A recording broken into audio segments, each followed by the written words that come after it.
আপনি কি জানেন সূর্য এক জায়গায় স্থির নয়?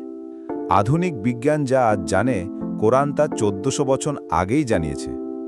আজ আমরা জানব কিভাবে কোরআন সূর্যের নীরব যাত্রার কথা বলেছে, আর বিজ্ঞান আজ তা কিভাবে ব্যাখ্যা করে।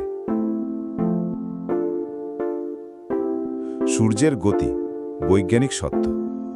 আমরা অনেকেই ভাবি সূর্য এক জায়গায় স্থির, কিন্তু বাস্তবে সূর্য প্রতি সেকেন্ডে 7,20,000 কিলোমিটার গতিতে মিল্কি ওয়ের ভেতর দিয়ে চলছে। এটা বলা হয়েছে ন্যাসার গবেষণা।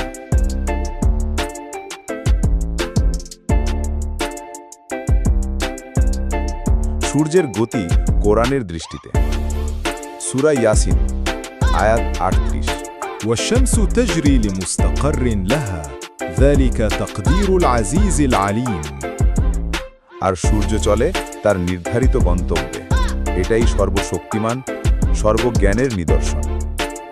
বিজ্ঞান বলে সূর্য এক লক্ষ্য পয়েন্টে চলছে। কোরআনও একই ধারণা দিয়েছে 1400 বছর আগে। সূর্য নিজে আলো তৈরি করে না প্রতিফলক? বিজ্ঞান বলে সূর্য নিজে আলো তৈরি করে, আর চাঁদ প্রতিফলন করে। কোরআনেও সূর্যকে আলোদাতা অর্থাৎ সিরাজ বলা হয়েছে, আর চাঁদকে নূর অর্থাৎ আলো প্রতিফলক। বিজ্ঞান বনাম কোরআন সাদৃশ্য। আধুনিক মহাকাশ গবেষণায় যা আজ জানা যাচ্ছে, কোরআন তার বহু কিছু পূর্বেই জানিয়েছে। এটি শুধুই কাকতালীয় নাকি মহান এক সৃষ্টিকর্তার বার্তা?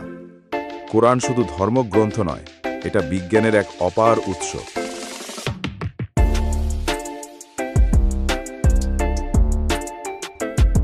আজকের ভিডিও যদি আপনার চিন্তা জাগিয়ে তোলে, তাহলে শেয়ার করুন, সাবস্ক্রাইব করুন এবং আল্লাহর অপার জ্ঞান ছড়িয়ে দিন।